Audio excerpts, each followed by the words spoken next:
Hello, and welcome to the next episode of the Mourning Brew, with me, your host, Lee Petcher. Be advised that this podcast deals with issues of the passing of a loved one and the dealing with grief. So if these issues are upsetting to you at the moment, please come back to us when you feel ready to do so. Remember, you are not on your own. Otherwise, pour yourself a brew, get comfy, and we'll begin. Hello and welcome to the first episode of the Mourning Brew. I hope you've all got your brews at hand and ready to dive right in. Just a trigger warning to start off with. You've heard it in the intro there, but I will be talking about things of kind of a sensitive nature regarding passings of loved ones, etc. Some people might not be in the headspace to listen to that right now, and I totally get it, been there, which is kind of why I'm starting this podcast, to be honest. So if you don't feel like you're quite ready for that just now, or if you get partway through and just feel overcome with emotion and you want to stop and come back to it, that is absolutely fine, guys. Just do you. But I figured I'd start this podcast with an introduction to myself, really, as to who I am and why I wanted to start it, really, and kind of where I hope it goes in the future and what I'm hoping to get out of it. So my name is Lee Petcher. I will be the host. And this is really weird for me. I'm normally the guy on the opposite side of the podcast. I'm the one recording it, usually doing a bit of editing. I'm not the one in front of a microphone. So this is way out of my comfort zone. So I apologize now. Things will get better, I promise. We're all here to learn. I'm 35 years old. I'm an actor. And I live in Manchester in the United Kingdom, but I was born and raised in Bradford in Yorkshire. I wanted to start this podcast. I've wanted to do it for a while because at 35, I have experienced death on quite a large scale. So let's go from the beginning. I never knew my grandma and granddad on my mum's side. There's a story about this, which I will go into at some point, no doubt, but I never met my grandma and granddad on my mother's side. I lost my granddad on my dad's side when I was in year 5 at school. I lost my grandma on my dad's side a bit later on. I can't really remember when she passed, which is awful, really. But I was older. But death really affected me when I lost my dad in January back in 2009. Just before my birthday. And then I lost a really good friend of mine, one of my best friends. I lost him 2 years ago. He was a rugby player and he passed at the side of the pitch, which is very, very sad. And then I lost my mum last year. So I've had these emotions and feelings just boiling up inside me for such a long time. And again, when I go into these in more depth, you'll understand the issues that I had to deal with. But I feel like I've been open and honest about my feelings in regards to Clint, my mate, and my mum. But there's still a lot that, I feel like I can help people with who are going through the same thing. And as I'm recording this, we are 6 months into COVID-19, and I know a lot of people are losing their relatives and loved ones. There's not a day go by on Facebook where I don't see someone who is reminiscing on someone that they've just lost, or again hearing the news of somebody passing. Luckily, COVID hasn't hit anybody that I know directly, but it has taken away a former work colleague of mine. So yeah, that's that's why I started this. It's kind of therapeutic for me, even though I have been in therapy, and there is no shame for going for therapy at all. I urge everyone to do it. We go to the gym to work out our physical body, our physical health, and keep that going. There's no shame why we can't go to a therapy session and work with someone on our mental health. Again, I feel like that is something that we don't do over in England that much, and there's a bit of a stigma against it, especially for men. I find that men don't want to open up and talk about things, and I'm hoping I can break that on this podcast, which leads me into where I want this podcast to go. So for the first few episodes, I think I will delve deeper into the passing of my family. How I felt when my grandma and granddad died, how I felt when my dad died, how I felt when Clint died, how I felt when my mum died, and if they're separate episodes, they're separate episodes, and if they're not, they're not. But then I hope to get people on to talk about their experiences, what they've learned, how they've coped, where they are in the grieving process, because again, I don't feel that you can actually fully recover from that kind of grief. And if there are people listening to this who want that, I'm sorry, I'm going to be honest, I personally don't think that that's the case. I think you learn how to deal with it better as time goes on. They say time heal all wounds. I don't know if I agree with that statement exactly, because I don't think you can ever heal from this. You just learn, adapt, and move on, whatever that means to you. So I'm going to hopefully get members of my family on to speak to them. I'm hoping to speak to friends and colleagues, and I'll open it up to any listeners that I may have. If you guys want to get in touch and tell me about your experiences, if you want to come onto the podcast and just get shit off your chest, then, this is why I'm here. This is what this is for.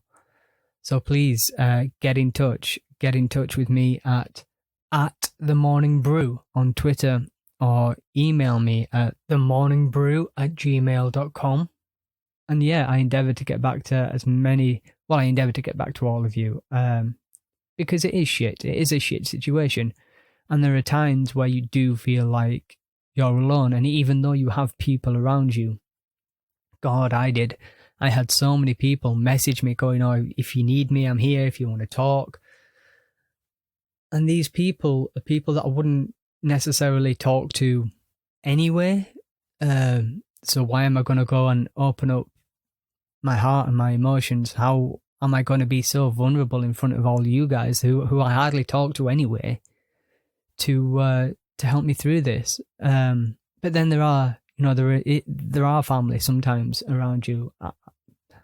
My family situation is quite complicated, but I did have my girlfriend around at the time, but there are some times where you just don't feel like opening up to them, or you don't want to open up to them, or you want to be, you want them to coax it out of you, and all these are very, very valid. Sometimes you want to say something and you don't truly understand what kind of emotion it is that you're feeling, so you find it hard to vocalize that, to verbalize it, and shit just comes out.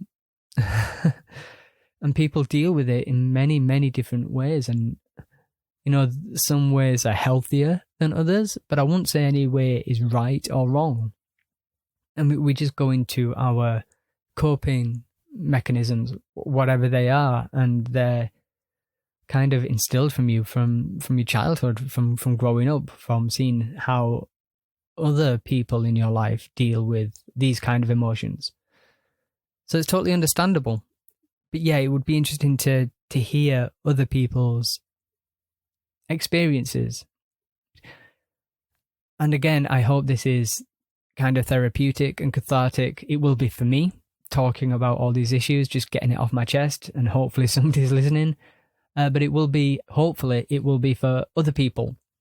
the people who come on the podcast to talk and share their experiences, and hopefully for you, the listener, because as I say right at the beginning, you're not alone. You may feel like you are. God, I did, but you're not. There are people there, and I want to say right at this moment, I am not an expert in grief. I am not a counsellor. I'm not a therapist. I'm just speaking from my own experiences, from things that I know to be true for me. They may not be true for you, and that's totally fine. It is what it is.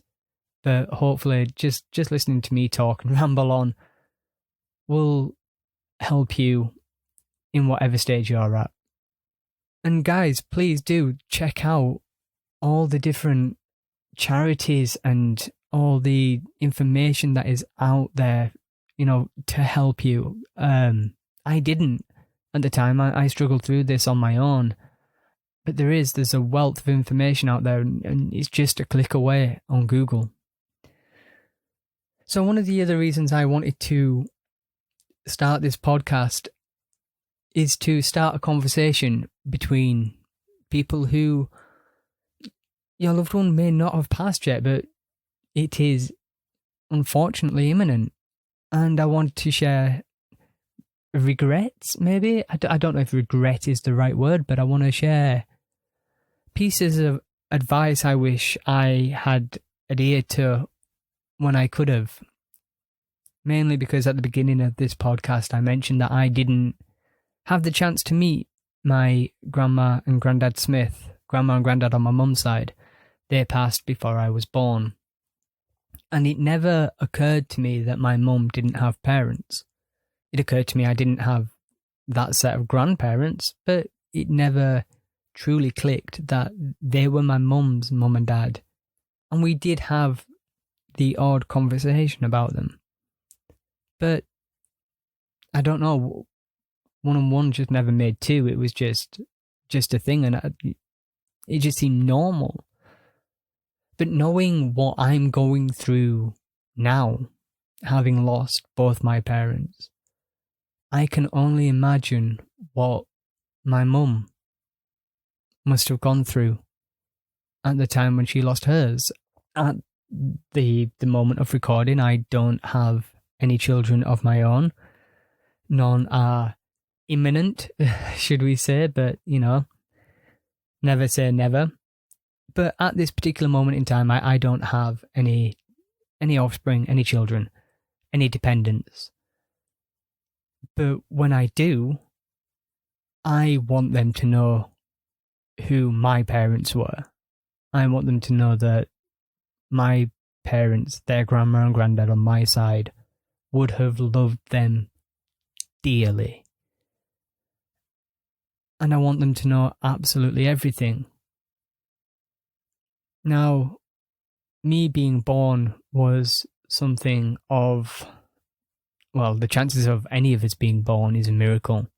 I mean, you've only got to look at the statistics to find out just you being alive right now is, God, I don't even know the number, but I'll find it out for you and I'll put it in the show notes. It's staggering. But my mum was told when she was younger that she could never have children. Never. And that caused one of her marriages to dissolve, sadly. He wanted children, my mum couldn't provide, and that was the end of that. So when she fell pregnant with me, she must have been ecstatic over the moon, and I can only imagine that she wanted to show me off so much to her mum and dad. And she never got the chance. And that eats me up inside, because I know that is exactly how I feel right now. I promised my mum for years that she would have grandchildren of her own, because I have step brothers and sisters. We were all from my dad, none apart from me from my mum. And even though she loved the grandkids like they were her own, I mean, they practically were, but she never had a blood grandchild, and that's something that I wanted to give her. and I never did. And that eats me up inside.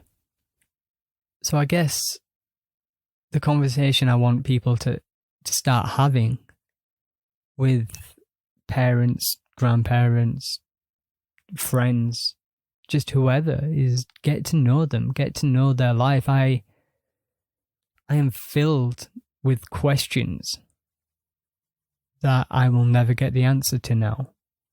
And that makes me sad. So, regrets? A little bit. Like, my dad used to tell stories all the time. I remember him being the life and soul of the party, especially down at the pub, and people would come round and he would just regale us with these tales of his life. And I laughed at some, I remember. I was in awe at some. I can't remember the stories. And there's so much I want to go back and ask him. So much I want to go back and ask my mum. Like, how did you cope losing your parents? Are you feeling what I'm feeling right now? And even though I can guess that the answer is probably yes, I'll never know for certain. I'll never know how she did it. That's another reason why I started this, is to encourage you to have these conversations now. So as morbid and depressing some of this will be, I want to also have a laugh and remember the good times. It's okay. It's okay to laugh and cry at the same time. It's okay to be happy and miserable. It's okay to be split with these emotions, because this is what we are. We are just a boiling point of all these things, and they're gonna spill out. I laughed at my mum's funeral. I cried at my mum's funeral. I didn't cry at my dad's. And that's fine, but that again is a completely different story, which when we talk about my dad, I will go into it. But for now, it's just an example to say there is no wrong or right way in how you're feeling. Whatever you're feeling right now is fine, and it's perfectly acceptable, and it's okay to feel that way. And if it's grief and you feel that it's too hard to go on, it's okay. And it will pass. And it may not pass straight away. And it may come back. But it's okay. Because every time it comes back, you're fighting it a little bit more. And then suddenly, without realising it, a day has gone by and you've not thought about it. And then you feel guilt and angst that you've not thought about it for a day. But that's okay. Because then you'll think about it for the next week. And then you'll get angry at yourself for being upset for a week. And that's okay. Because it will pass. And then soon you'll develop these habits and these rituals that you do, and they're never gone from your mind, and something might come up that just triggers your memory. But it's there for a while, and then it will go. I've been meditating a lot this year. I've been wanting to better myself, for want of a better word. So I lie down every morning and do a 10-minute guided meditation. And in some of them, they ask me to think of happy memories. And the memories that come to my mind straight away are those of my mum and dad. But I really have to think about them. Sometimes I struggle to remember the whole memory. And then that makes me sad. Or midway through, I'm thinking of this really happy memory. Like today's one was, I remembered when I went for my black belt grading in karate. It was something my dad always wanted me to get, black belt. When I started, he said, you don't quit until you get your black belt, and I wanted to make him proud.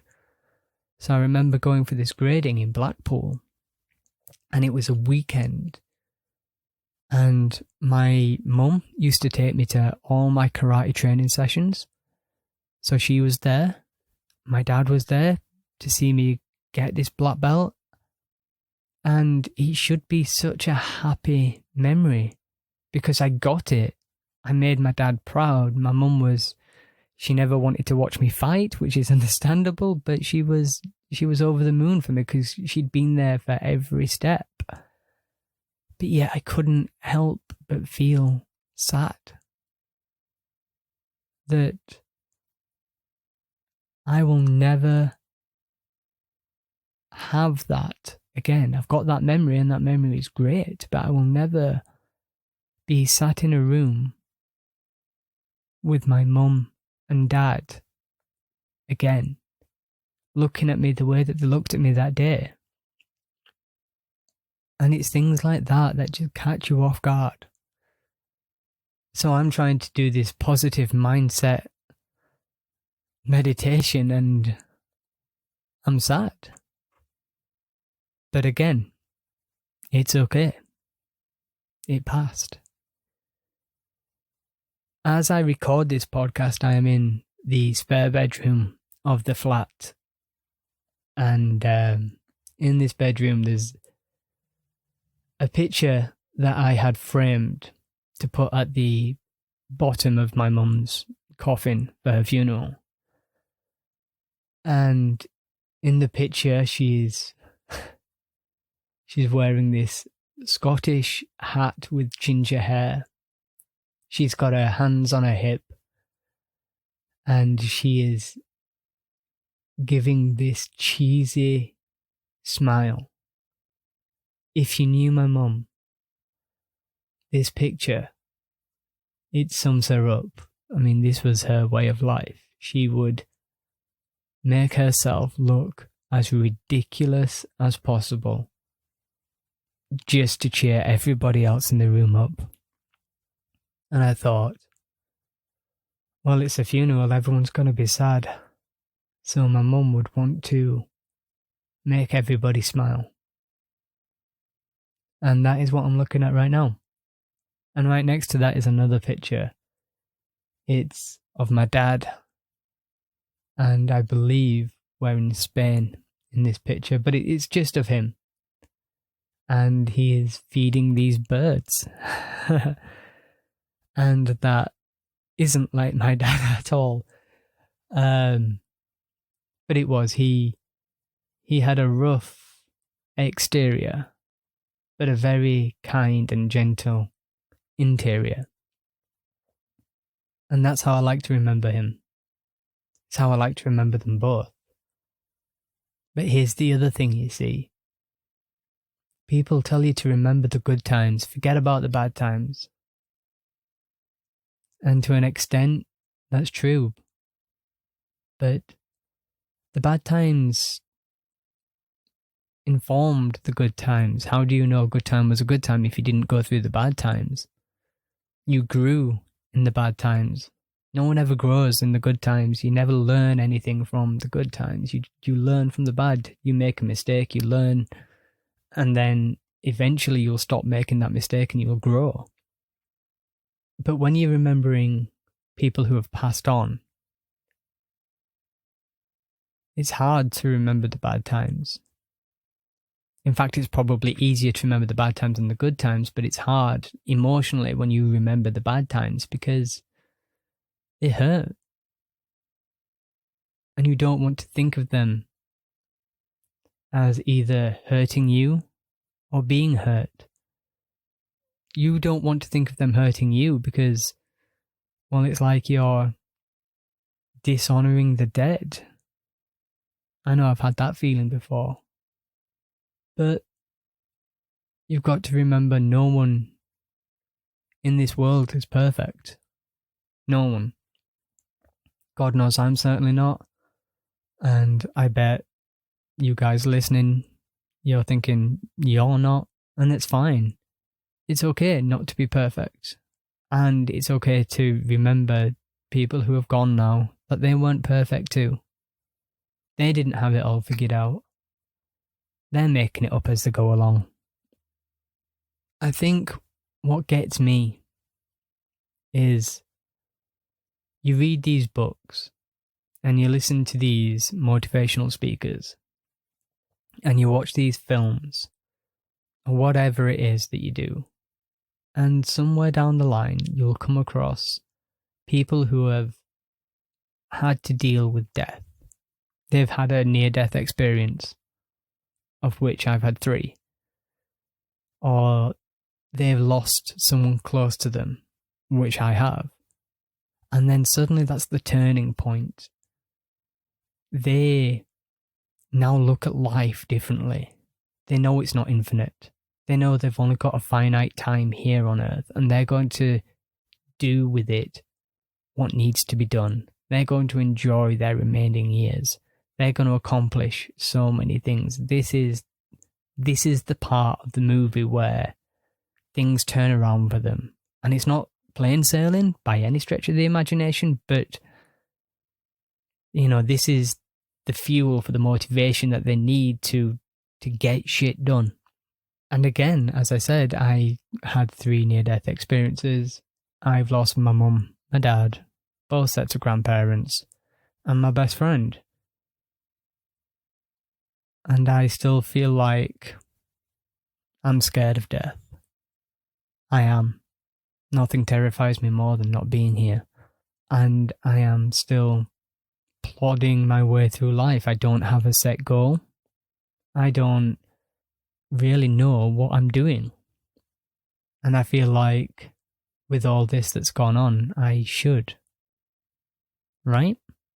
But it's okay. So I feel like we're coming to the end of this episode now, as I feel like I've waffled on for long enough. You know a little bit about me. You know a little bit about why I'm starting this podcast and what I aim to get from it. And guys, if any of this resonates with you, if you disagree with me, that's absolutely cool. Please get in touch and let me know what you think. Let me know if it struck a chord with you. I realise that I've come to the end of this episode and I've spoken about the people who have gone, but you don't know their names. So, here goes. My mum is complicated. Her name is Petalyn Petcher. She also had the name of Doris Smith. But whether you knew her as Potty Dotty or Petalyn or Peter, people called her Peter, then you'll know she always had a smile for everyone. She always had dog and cat treats in her pockets. And she was just an amazing bundle of energy to be around. Then there's my dad, Joseph Robert Petcher. People know him as Bobby Petcher. He was a rock and roller. He was a teddy boy. He was a trucker. He did a load of other jobs, which included him working in a sewage factory before he got married to my mum and ended up with green hair. On their wedding photo, you can see him with green hair. There was nobody like him. He played in bands all of his life. And again, just the life and soul of any party. We could walk into any pub in Britain and somebody would know him.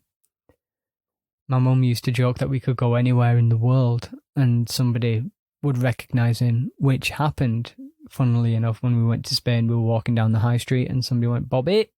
And yeah, it's mad.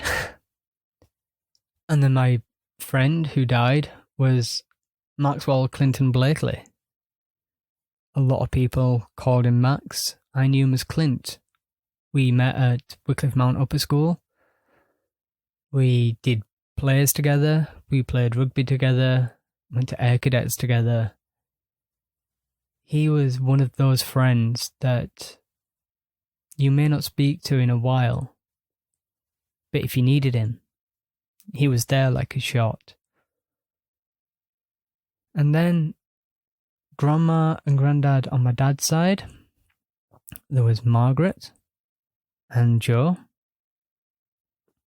And finally, my Grandma and Granddad on my mum's side was Daisy and Peter, who I'm named after. I said earlier I didn't meet them, but you'll find out in the next episode that that's not entirely true. So yeah, that's the end of the episode. That's my family. And I look forward to speaking to you all next time. Again, if you need to hit me up, I am at The Mourning Brew on Twitter and Instagram. Facebook.com/The Mourning Brew. themourningbrew@gmail.com. Just drop me a line. Let me know if you've enjoyed it, please. If you have liked this, if it's struck any kind of chord with you, leave me a review. That's always gratefully appreciated. And later on in the series, what I will do is a question and answer episode where I will put something out either on Facebook, on Instagram or Twitter and just ask for your questions, guys. You can ask me whatever you want and I will be totally open, honest and candid with you all, because I feel like that's what everybody needs. They need someone to say, it's shit right now, but that's okay. I think that's going to be my new slogan. Hopefully a better one will come up, but for now, it's shit right now, but that's okay. I've been Lee Petcher. Thank you for listening.